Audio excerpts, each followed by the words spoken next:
Welcome to another episode of Municipal Focus. My name is Kevin Tocci, and I'm privileged to be able to be your host for this episode and many of the other episodes that you're going to see throughout 2024. It's a big year this year because it's not necessarily just the municipal and local races, but you have county races, you have state races, and of course the big one at the top of the mountain is the presidential tilt. That'll be decided this year as well. So a lot is going to be on the table. We're privileged to be having a couple of races. We actually have an early race right now for the 6th Plymouth District seat. As of late, as of this taping, we're learning that State Rep Josh Cutler is going to be, he's going to be leaving his post as a state rep because he has been asked to join the team at the administration to be the undersecretary of labor, which is big because Josh is big when it comes to labor and the different things that to help folks, whether it's the folks who are overlooked, ways to get apprenticeships, you name it. Josh has been a champion throughout, even when it comes to equality for pay and making sure that everybody is being compensated across the board fairly. Today, we are speaking with a candidate for office for the 6th Plymouth District State Rep seat. She is Becky Coletta. Becky? Nice to see you, Kevin. Nice to see you as well. For folks who may or may not know you, and we don't want to assume that everybody knows who you are, give us a little bit of a bio, a little background on yourself. So my name's Becky Coletta. I've lived in this district for over 20 years. I first lived in Hanson and then moved to Pembroke when I had my son and needed a bigger house. And I needed a house that was on a pond for my father. So I've been in this district for a long time. I've raised my son here. I've been fortunate to work in the district most of the time with an office here in Hanson. And I come from New Orleans, which is a fun fact about me. Migrated up to New York when I went to NYU Law back in the 80s. And then I worked for a satellite communications company and helped to build the first private international satellite communications network. I was one little piece of that, but it was a nice run. But I sort of grew up with a service background. You know, I was the kid who joined Youth Arc and CYO and went to serve at the soup kitchen. And I went to college and was on the college paper. I went to law school and was on a law journal that looked at social issues. And then I went to big law and went to the satellite communications company. And the joke became that I went to law school to save the world, and I was making the world safe for MTV. And they had a little t-shirt made up that said, making the world safe for television. Television was important, but what I was missing was that sense of family, community, and service. So I met my husband, we moved to Hanson, I immediately got involved in town, and I've been here ever since. Probably a little golden nugget that folks may or may not know, that you were somewhat a cog in the formation of Whitman-Hanson Community, the Whitman-Hanson Community Access Corp. Yeah, the first thing I did when I came to town is I had a communications background, a little bit of telecom and a lot of video background. So it happened to be that was the time we were renegotiating the Comcast agreement, and Comcast was going out of the access studio business.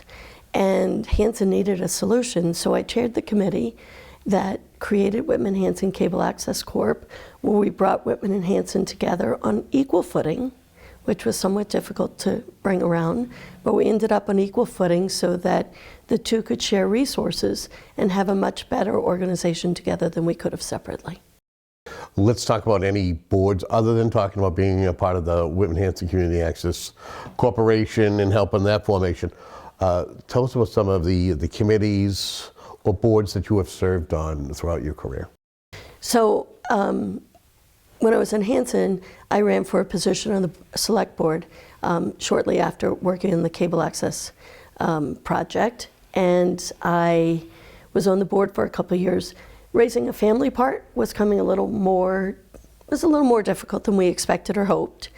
So I stepped off the board because that was a big year for me, and I had my son the next year, and that's when I moved to Pembroke. And in Pembroke, when I started to get involved in Pembroke, I ran for the planning board.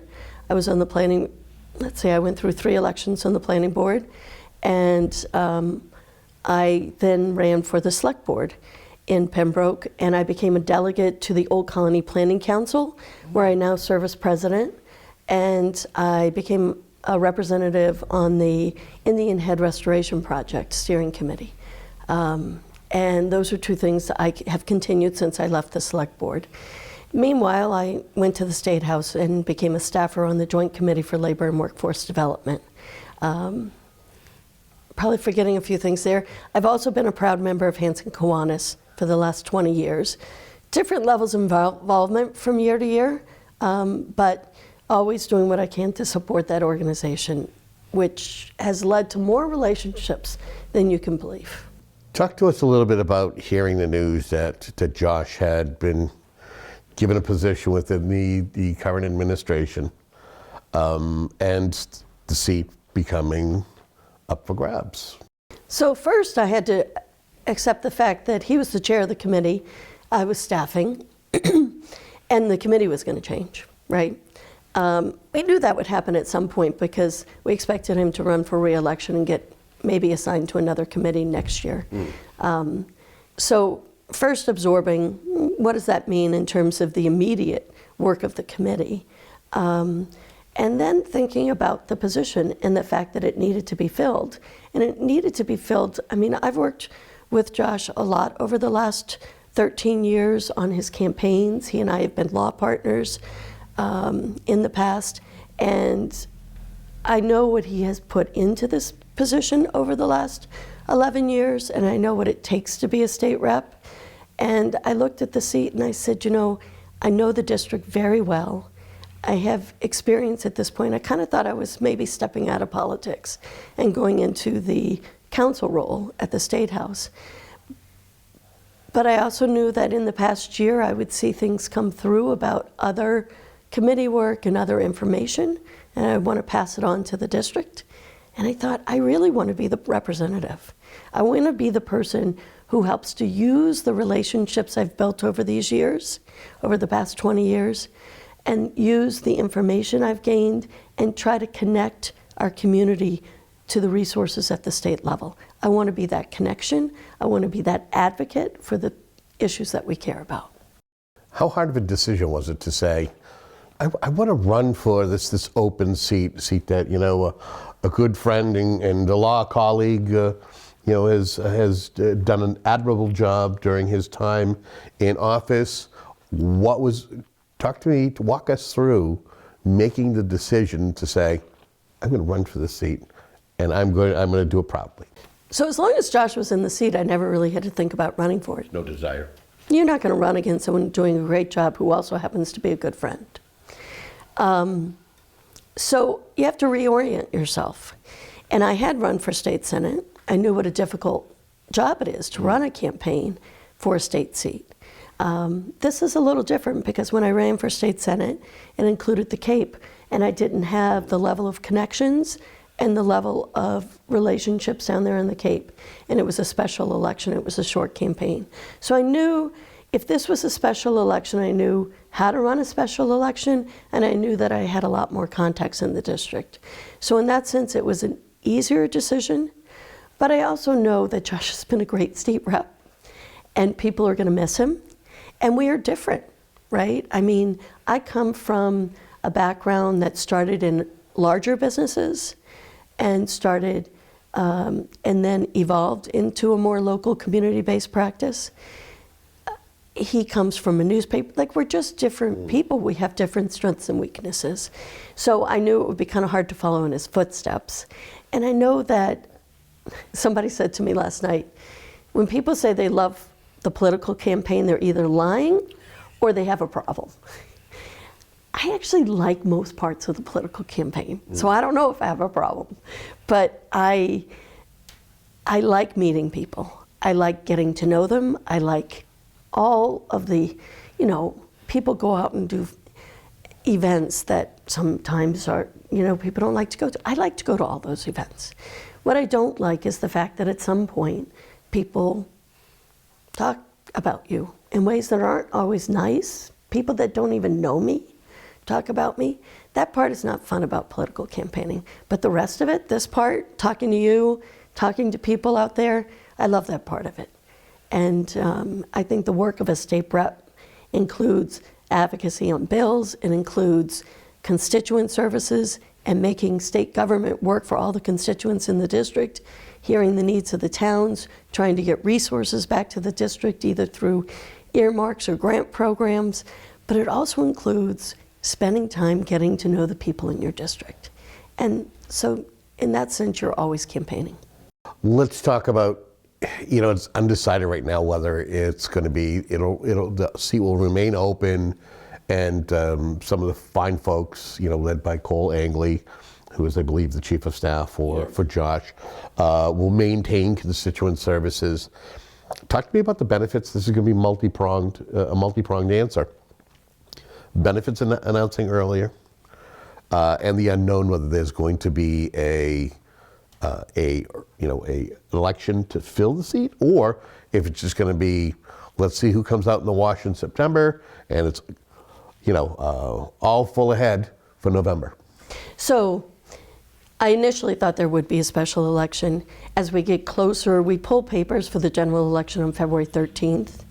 So as we get closer to that date, it seems less likely that there'll be a special election, but I can't be sure, so I've been running as if there could be a special. It's hard to fit in a special in the timeline because the House is in the middle of coming out of something called Joint Rule 10 at the beginning of February next week. Mm-hmm. And at that point, the committee work is passed on to Ways and Means and other committees that finalize things.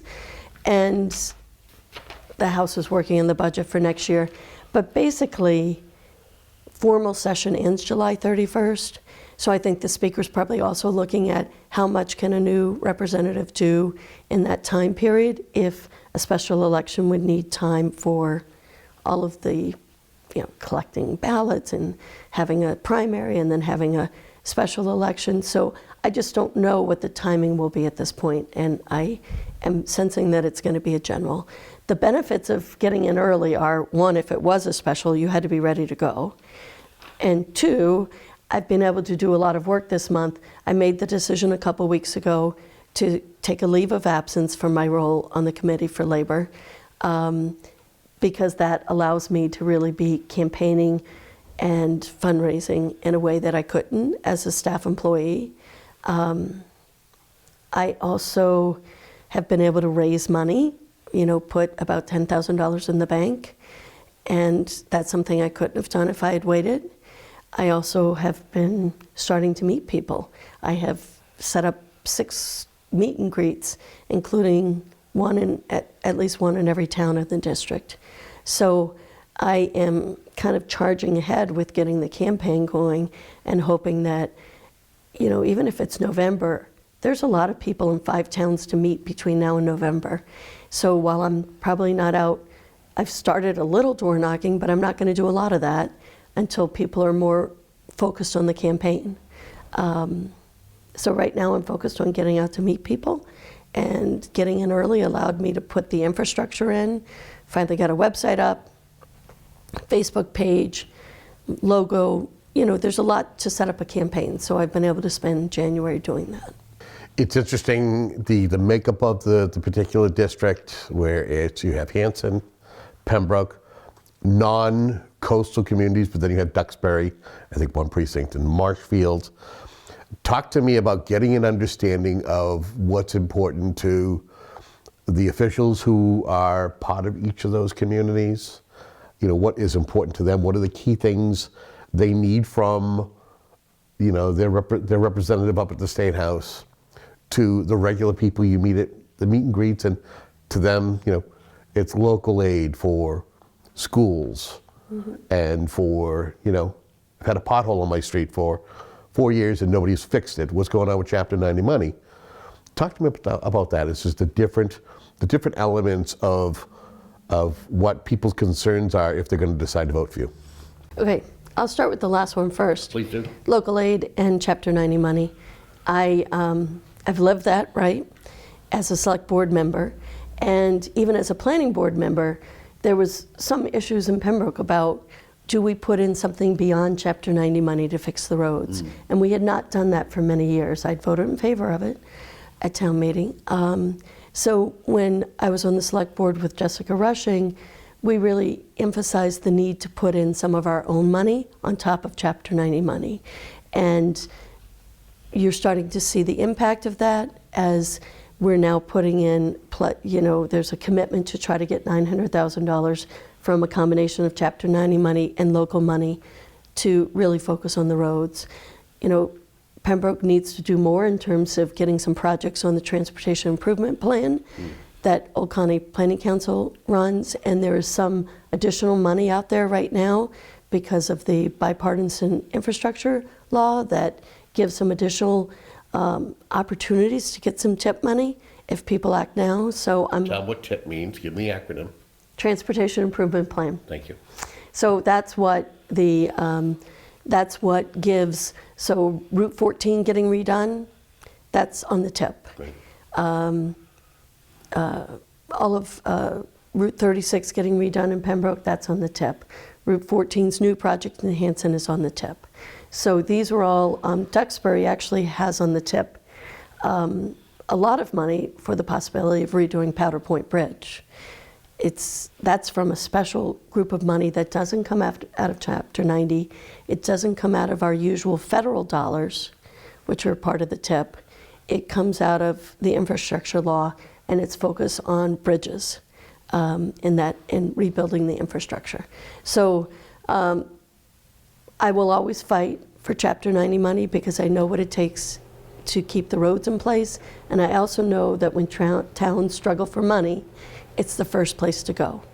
And you only get the repairs that Chapter 90 can pay for, and typically that's not enough. A couple years ago, we got some winter streets money from the state government that helped us also get ahead. But you also have to constantly be looking out for what other grants are out there and what other programs you can get onto to get state and federal help for that.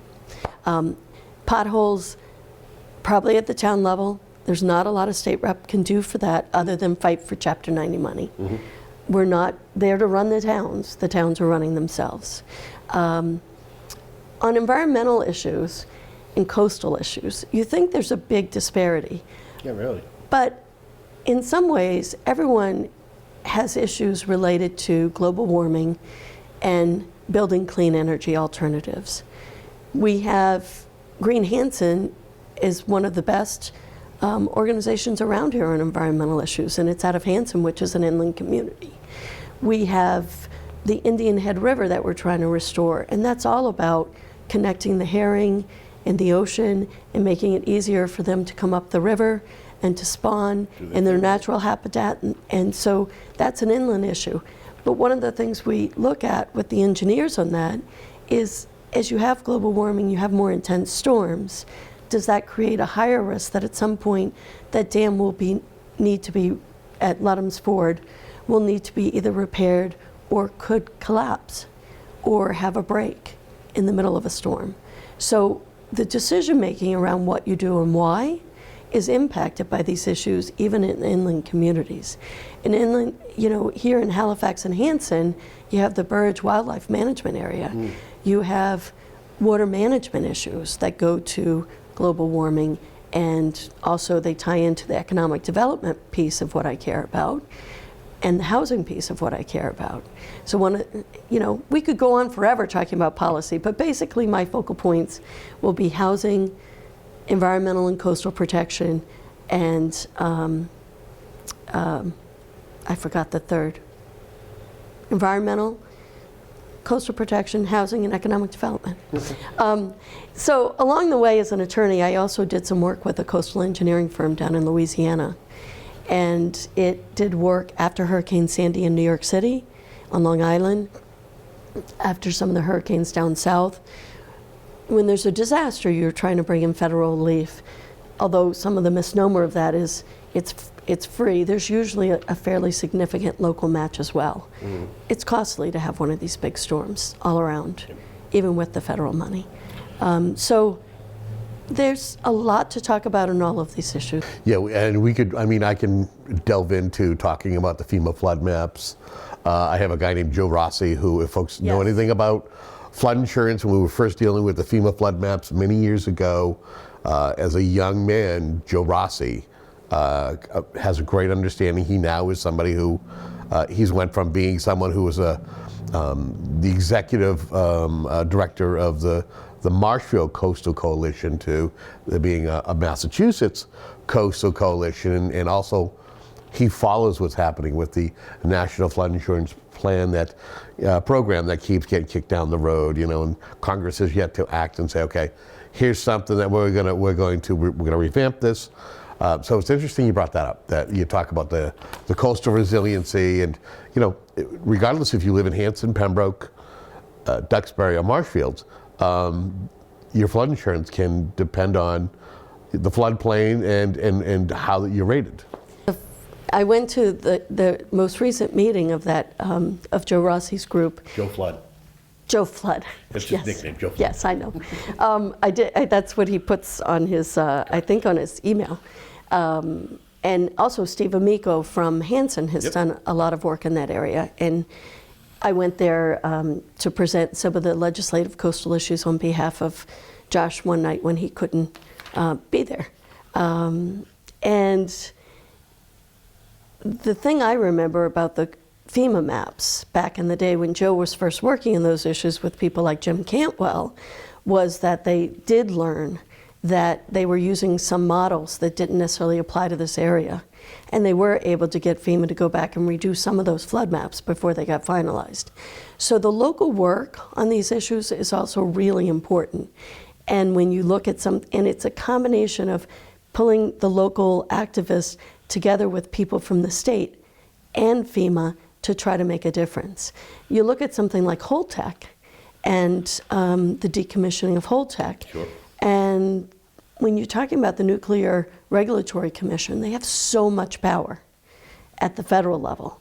And yet local citizens have pulled together data, and they've pulled together information both out of Duxbury, with the Lamperts, and out of Sandwich. And they've pulled together incredible data, and they've made a real impact on making sure that Holtec is held accountable for safe operation and safe decommissioning. And they're fighting really hard now on whether or not Holtec will be allowed to release water into the bay. And there's a lot of good people working on that. And those are the kind of connectedness and the type of issues that I would love to be a part of. Just like building an international satellite system, no one person does it alone. It's about a state rep seeing how you can connect the pieces, how you can get on something like the Coastal Caucus in the legislature and be a part of the conversation for the benefit of the district. You also asked me about committee assignments, didn't you? I have not, but that's coming down the pike somewhere. We'll talk about that in a few moments. I want to kind of digress for half a second when you were kind of talking about some of the things that are going to be important issues for town officials and for folks in the district. Are those synonymous with, and you were saying housing, the environment, economic development, are those synonymous with all the things that are near and dear to you, or are there a couple of other items or issues that you'd want to make sure you're focusing on and taking care of if you're elected? Well, so when I think of economic development and housing, I see the intersection across all three, right? Because when you're talking about economic development and housing, the question that I hear from having been on the planning board and the select board is, how do you do that without destroying the character of the community? People moved to these towns for a reason. So how do you bring in housing? How do you do it in a way that is planful and that doesn't hurt the community? So when you list these topics, it's not just the topic. When we talk about economic development, the other issue that comes up a lot is water. And with water, it's partly about the local water systems, which is about supporting those local water systems, but it's also about how, as a region, we're handling water. So Old Colony Planning Council has brought in a great economic development guy, Don Sullivan, and we also have a great SEDS guy in Nick Giaquinto. I was going to mispronounce his name. I know Nick. I know Nick from his time under late Mayor Bill Carpenter. And he was he did a lot of work in the office, government affairs, and he moved up to chief of staff. So Nick's a great guy. So he's one of our senior comprehensive planners. And we also recently brought in a grants person out of Brockton, but that's a different story. So Don was able to bring together federal money from DHCD, the Department of Economic Development. Let's just call it the Economic Development Agency. And about $450,000. Senator Brady was a big help in getting $450,000 from the state. And the South Shore Chamber put in about $50,000. And OCPC, Old Colony Planning Council, is now coordinating a water study to look at the watersheds, hired CDM, steering committee is put together. It doesn't replace the Plymouth Central Water District that looks at Silver Lake, but it's a bigger look at what water resources are available in the region. And if you're going to add housing, if you're going to add any economic development or growth, how do you do that with the water supplies that we have, given environmental changes that are going to happen over time? The other thing that's near and dear to me is labor. I mean, it's why I became a staffer in the labor committee. It's something that I've always said, you don't keep a middle class without a strong organized labor component, because if businesses are organized and labor isn't, then you're going to have a drive to the bottom when it comes to things like wages and benefits. When we talk about clean energy, we also have to talk about how do we do a clean energy transition that still keeps organized labor at the table and keeps prevailing wages going, so that we don't decimate our middle class as we convert over from, say, a gas source to a wind and hydroelectric or solar sources. So labor plays into the environmental piece, labor plays into the economic development piece. When you look at something, went to a presentation recently that Mass Hire put together, and if you look at projections of what we need to build and renovate spaces to do all of what Massachusetts is growing and wants to do, you're going to run out of skilled labor.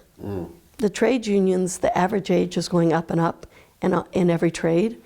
And if we don't do something about apprenticeship programs, if we don't do more on VOTEX, if we don't do more on workforce development at all levels, then we just can't have development, not just on the South Shore, but a lot of our people commute into Boston and other areas.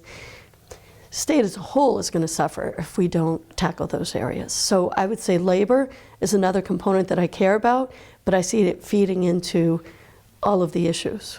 Okay.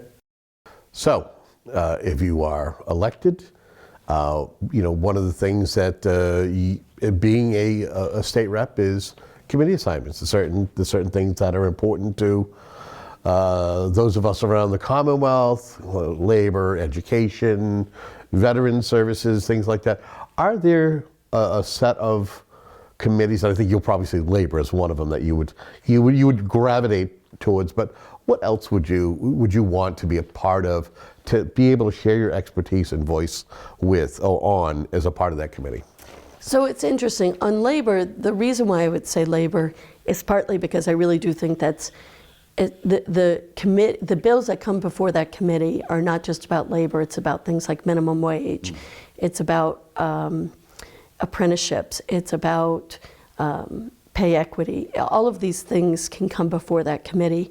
And one of the things you learn quickly when you work at the State House is that bills frequently don't pass on the first cycle. So at this point, I am somewhat familiar with the bills in that committee, so I could probably, from day one, be helpful to the legislature in terms of understanding a lot of the bills that are in that committee, having been a staffer. So that may be where I'm more useful right away. I really care about housing and how we're going to put in place housing policies that don't just sound good at the state level, but really work for the communities that are more suburban or rural, as we are. And the other thing I really care about a lot that I haven't talked about would be like mental health or people with disabilities.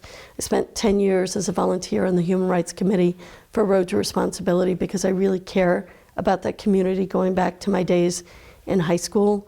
And so if I could be called to be of service in that area, I would do that as well. Ways and Means, of course, everyone wants to get on Ways and Means because you want to control the budget and you want to have the ear of the chair of the Ways and Means Committee because he determines a lot of what passes and doesn't pass on the legislative side. So yes, being Ways and Means is important, but there are a lot of other committees that are doing really important work. Education is doing some amazing work. Right now they're really focused on things like MCAS, and they're also focused on increasing opportunities at the community college and state college level and pre-K. So they're doing some amazing work as well. So recently the Healy-Driscoll administration released their fiscal 25 budget, and it doesn't look good. Revenues are down a bit from previous projections. They're talking about we might see a budget that's probably $1 billion less than fiscal 24. As a state rep, talk to me about fighting to get what is deserved of each respective community in your district and being able to get special earmarks to be able to help afford things. You look at Pembroke that just got done building, they're in the middle of building, or they just got done building a community center and a council on aging, things like that, to be able to help your communities. Talk to me about the ability to do that, or what your plan is to be able to make sure that that monies that are being sorted out for the budget, that it's finding its way to the Hansons, the Pembrokes, the Duxburys, the Marshfields. Part of it is also making sure that our regional resources help bring those assets in. So, for example, there's an inland dredging project that just got announced at the state level. We need to see if any of our inland communities can take advantage of that. We need to look at what other resources on the community center. We had promised $18 million. The price came in at 21. The timing was great. I don't know that it'll ever be replicated in the same way. We were able to get Congressman Keating's office. Jessica Rushing led that effort, and when she left the board, I continued to perhaps be a pain in the neck to Congressman Keating's office to make sure that we didn't lose it. And we have a $3 million grant from the federal government as part of a congressional earmark. So part of it is making sure that you tap resources at every level, because who has money from year to year may shift. We still have some money out there from ARPA and from the bipartisan infrastructure law that we need to make sure that we've tapped into all those grant programs for things like small bridges, which I was talking to some people in Duxbury about making sure that they try to aggressively go after a little bit of that money. And earmarks, it's about just building your relationships, making sure that in Halifax and in Pembroke and Halifax, Representative Lenatra and I are going in together with our new state senator, whoever he is for Pembroke, and saying, let's coordinate and let's make sure that we get the best resources to the towns where they're most needed out of the earmarks and out of whatever money is allowed for the legislators to self-direct. It's also about grants. So OCPC has hired a grants person. How do we try to tap into grants that we don't know about? I was somewhat disappointed on the 9C cuts that came in the current budget, that some of the cuts seem to disproportionately affect firefighters and public safety. A little less in our district than in some other districts, but nonetheless, it's a difficult process. I mean, I look at long-term care for people who are older. I look at health services for children. I look at the fact that we don't have enough hospital facilities in our district right now to go to. So I understand the challenges at the state level, but I will be trying to tap into relationships and resources at every level. the hospital situation and knowing that there's an issue with Stewart Medical and they're possibly selling off some of their hospital assets. Do you feel that that might be kind of one of the quiet issues that could be lurking in a lot of races, especially when it comes to having, a good hospital, having a good chain of hospitals, knowing that right now Brockton Hospital still offline after that 10-alarm fire that happened just last year. Is that kind of an issue that is lurking? Our medical services are definitely strapped. My husband has been a board member on the Brockton Neighborhood Health Centers, and so he knows how strapped and how difficult it can be for providers in the area. I am hearing that the Stewart Hospital in Brockton, Good Sam, is one of the stronger hospitals in the Stewart Health System, one of the highest performing. So the expectation is that that hospital will not be shuttered, even if there's a Chapter 11 filing. I was just talking to some regional officials last night about that, and that is what they are hearing. I know that Congressman Lynch is also going to do an audit and sort of find out what happened to Stewart and the money that was paid to them by a lot of organizations. I'm hearing Brockton's likely to come online this summer. I don't know if, they're starting to stand up some departments, so that's encouraging that they're making progress towards opening. But a lot of, it wasn't that long ago that Toby Hospital shut down its maternity ward. Taunton Hospital shut down, Morton Hospital in Taunton shut down a maternity ward. That puts a lot of pressure on things like BI Deaconess in Plymouth, puts pressure on South Shore Hospital. So even if you don't go to Brockton for your hospital care, it's putting pressure on the other hospitals that serve our district as well. So we need to focus on this, and part of what I'm hearing are reimbursements. Are they high enough, or are the hospitals not utilizing the funds well enough?